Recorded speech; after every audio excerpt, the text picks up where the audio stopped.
A tiny machine traveled 45 kilometers through a colossal dust storm. Then it went silent. No signal and no farewell, just a single photo. That photo forced scientists to rewrite the geological history of another planet. And you're about to see it. Not CGI, not science fiction. This is Mars like you've never seen it before. They don't have names like the heroes in history books. But the first robotic explorers to set foot on the surface of Mars wrote an entirely new chapter in the story of space exploration. NASA didn't send humans. Instead, they sent silent soldiers named Spirit, Opportunity, and Curiosity. Each name wasn't just a technical label, it was a declaration of perseverance, discovery, and the boundless curiosity of humankind. Spirit and Opportunity were twin siblings, launched in the summer of 2003 with a primary mission: to search for evidence of water on the red planet. They were built to last only 90 days, operating in an environment where nighttime temperatures could plunge to 100 degrees. But like the greatest explorers in history, they defied their expected lifespans. Spirit lasted nearly 6 years before falling silent. Opportunity lived until 2018, more than 15 years of exploration, dozens of kilometers traveled, and hundreds of thousands of images sent back to Earth. Curiosity, their successor, took the mission a giant leap further. Landing in 2012, the rover didn't just search for water, it hunted for signs of microbial life. Equipped with advanced drilling systems and tools for analyzing soil and gas samples, it functioned like a mobile laboratory, capable of smelling and tasting an alien world. As Carl Sagan once said, "Somewhere, something incredible is waiting to be known," and Curiosity became the tool to turn that possibility into knowledge. These weren't just machines rolling across red dust. Every wheel print pressed into the arid surface of Mars marked a human milestone. Behind each movement stood thousands of engineers, scientists, and decades of preparation. These robots are our proxies, beings that cannot stop questioning, cannot stop exploring, and are always reaching for the stars. Uploading an image from Earth to YouTube takes seconds, but sending a video from Mars is a challenge so daunting that even NASA's most brilliant minds must make strategic sacrifices. One of the greatest paradoxes of space exploration isn't weak equipment, it's distance. The cold, unforgiving space between two worlds. When Curiosity transmits data back to Earth, the direct data rate is only about 32 kilobits per second, slower than a 1990s dial-up modem. To give you an idea, transmitting a 30-minute 4K video from Mars could take months. Why? Because radio waves carrying data from Mars must travel hundreds of millions of kilometers through a turbulent space environment, sometimes disrupted by orbital positions and worse. The optimal transmission window each day is only 8 minutes long. NASA wisely uses intermediary satellites like the Mars Reconnaissance Orbiter, which act like space broadcasting towers, picking up rover signals and relaying them back to Earth at higher speeds up to 2 megabits per second. Yet even with this method, transmission time remains critically limited. Faced with this reality, NASA must decide: transmit 30 frames per second over hours, or send a single ultra-high-resolution image that reveals even the dust particles. The answer is clear: they choose the image. So when you see a still photo from Mars, don't mistake it for a technological limitation. On the contrary, it's a triumph of optimization. Every pixel in the image is a scientific data point. As Richard Feynman once said, science is a way of trying not to fool yourself. A single photo can carry information about mineral composition, moisture levels, soil structure, erosion patterns caused by wind and light. Sometimes, a picture truly is worth more than a video. Exploring Mars is not a race of speed.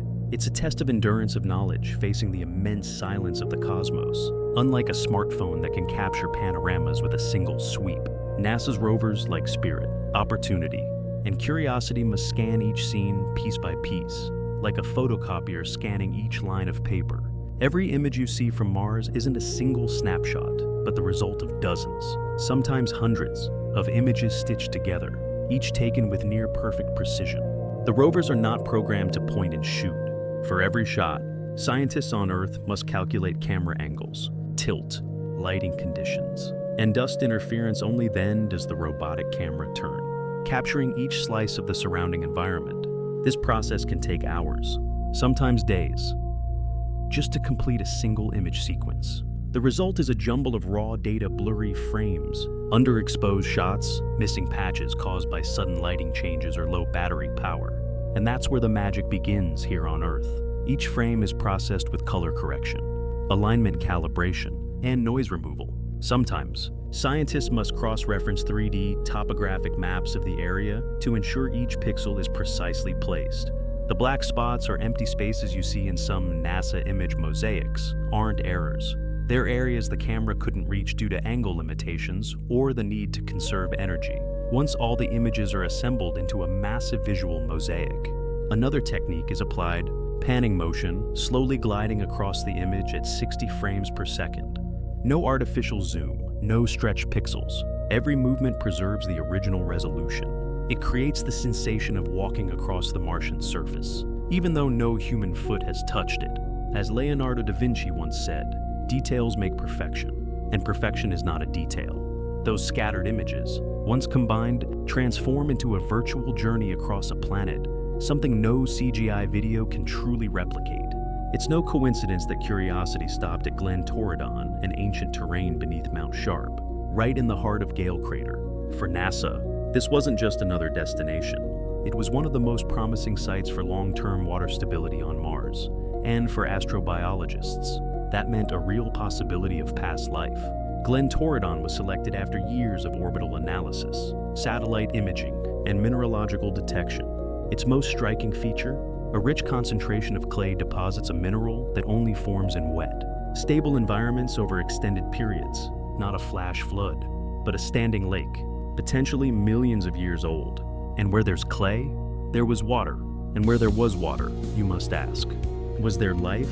The scientific value of the once naumstos, what before plus an 8 billion pixel image taken at Glen Torridon, lies not in its resolution, but in its detail. Stratified soil layers like pages of history written in sediment, tiny cracks revealing dried mud shrinkage, erosion scars etched by millennia of dusty winds. Curiosity isn't just taking pictures, it's reading a geological book of this planet. Each layer a chapter, each fissure a line in ancient Martian clay. There were even strange moments. A strip of land that suddenly changed color, hinting at a shift in mineral composition, possibly caused by ancient chemical alterations from water, or the wheel tracks left by Curiosity embedded in the soil, marking humanity's presence in a pristine landscape untouched by modern life. Some scientists have called Glen Torridon the Rosetta Stone of Mars, because if we can decode the geological past of this site, we might follow its faint clues to a time when life may have existed. Carl Sagan once said, "We are a way for the universe to know itself." And on this journey, the rover is not just a machine. It is the extended arm of humanity, reaching out to touch the history of a distant planet. If you've ever seen the Martian sky shift from pale orange to deep blue in NASA's photos and felt confused, you're not alone. The truth is, both colors are accurate, depending on the scientific perspective and the method of the image processing. Earth's sky appears pale blue due to Rayleigh scattering. Molecules like nitrogen and oxygen scatter blue light more effectively than red. But on Mars, the atmosphere is 100 times thinner than Earth's and composed almost entirely of CO2, filled with fine dust. This dust doesn't scatter blue light, it does the opposite. It scatters red, yellow, and orange. The result? An orange sky, sometimes pinkish, and even ash gray during dust storms. However, when you see images of a vivid blue Martian sky, that's not fake or CGI. It's a NASA-processed image using white balance, a method similar to how photographers adjust color tones to reflect neutral light. The goal is to help geologists distinguish rock colors, cracks, and mineral patterns, because if you retain the naturally dusty orange environment, those crucial details get lost. There is scientific value in both versions. A true color image, showing the actual color of the Martian atmosphere, helps with studying light, dust density, and weather conditions.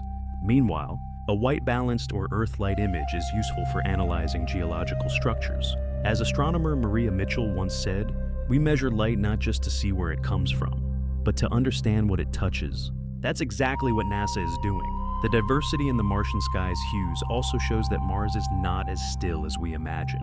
At sunset, the sky near the sun can turn deep blue, the opposite of Earth's fiery red evenings. During dust storms, light dims into a gloomy, sunless winter-like afternoon, And if an alien had ever stood there, it would see the sky change with the seasons and the winds, just like on Earth. These are machines, but no one speaks of Spirit and Opportunity without reverence. When NASA launched Spirit and Opportunity in 2003, they were only built to operate for 90 days. But they achieved something extraordinary. Spirit lasted nearly 6 years, and Opportunity survived for more than 15 years. No words, no eyes, but the world wept when Opportunity's final message came. My battery is low, and it's getting dark. Spirit landed in Gusev, a crater scientists suspected was once a lake. Initially, it encountered only basalt rocks and lifeless dust. But later, as it climbed the Columbia Hills, it found traces of ancient hot springs, sulfate minerals, and geological structures that could only form in water. It lost a wheel after many years, but NASA kept it moving, backwards. With 5 wheels, persevering like a war veteran, refusing to surrender. On the other side of the planet, Opportunity explored the Meridiani Plains, discovering the famous blueberries, spherical hematite concretions formed in water. These were the first strong evidence that Mars once had liquid water. Opportunity covered over 45 kilometers, farther than any other robotic vehicle outside Earth. It wasn't just a mission, it was a life. In 2018, a planet-wide dust storm engulfed Mars. Opportunity lost contact. NASA sent over 1 ORIS recovery signals. Not one was answered. Finally, on February 13, 2019, NASA declared the mission complete. But in the hearts of millions of science lovers, it never truly ended. We grow attached to a robot because it embodies the best of humanity: perseverance, endurance, and never giving up. And in the farthest place we've ever set foot, Spirit and Opportunity are more than machines. They are icons. By every classical definition of aviation, there is no place less suitable for helicopter flight than Mars, because the atmosphere needs to be dense enough to provide lift. But NASA doesn't accept limits. They created a miracle, a helicopter weighing less than 2 kilos, with blades spinning 5 times faster than normal, capable of flying on Mars, where air pressure is only 1%, that of Earth's. Ingenuity is not just a tech demo. It's a bold experiment strapped to perseverance, a little friend carrying big hopes. The first flight, just a few seconds, was as monumental as the Wright brothers' first flight at Kitty Hawk in 1903, because this was the first time humanity flew on another planet. Since then, it's completed dozens of flights, each one farther and higher. Ingenuity doesn't just take photos, it helps map terrain, find safe paths for the rover below, and explore dangerous areas like canyons, large boulders, and cracks that no land-based rover could reach. It opens the door to a future ecosystem of aerial explorers, survey drones, low-flying satellites, and even real-time dust storm warning networks. What we once only imagined in science fiction is beginning to materialize, thanks to the spinning blades of a tiny, courageous, unmanned helicopter. It's no coincidence that more than half of humanity's deep space exploration budget has been poured into the red planet. Mars, with its barren, desolate appearance, is not just a place to land equipment and snap pictures. It is a mirror reflecting an alternate version of Earth, a planet with climate, seasons, polar ice caps, and most importantly, a past that involved water. And if there was water, if there was once a stable environment, the next question becomes unavoidable. Could life have once existed there? The discovery of life beyond Earth, even just fossilized bacteria, would profoundly change every branch of philosophy, science, and even religion. It would force us to accept that life is not a rare miracle, but a natural consequence of physics and chemistry throughout the universe. But the significance of exploring Mars goes beyond philosophy. It is the ultimate test in preparing for life beyond Earth, learning how to operate machines in extreme environments, finding water sources, generating power, building shelters. What we do on Mars is a miniature rehearsal for the future of settling the solar system from Europa to Titan, from rocky planets to icy moons. Buzz Aldrin once said, "You promised me Mars colonies. Instead, I got Facebook, a bitter reminder that space exploration is a responsibility, not a luxury. It is a long-term vision for survival because Earth will not last forever." Mars also helps us better understand Earth itself. By comparing climate traces, the loss of magnetic fields, the effects of dust storms, we can learn how to protect this planet from future threats. It's not a choice between Earth or Mars. It's this understanding one. To save both, You are living in an era where images from another planet hundreds of millions of kilometers away can appear in your pocket in 4K resolution. What was once science fiction is now real data, transmitted from the Martian surface to your phone screen.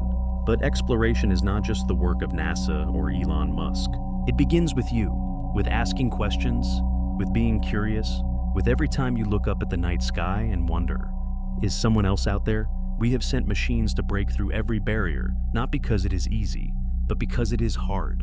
Not for praise, but for the thirst to understand. And now, it's our turn, we, who live in the golden age of space exploration, to carry that inspiration forward. So learn, ask questions, share knowledge, because life out there, if it exists, will not reveal itself. We must find it, not just to satisfy our curiosity, but to understand we are not alone, or we are truly special. And if all of that begins with a single photo, a wheel track on red dust, then why not let it begin with you?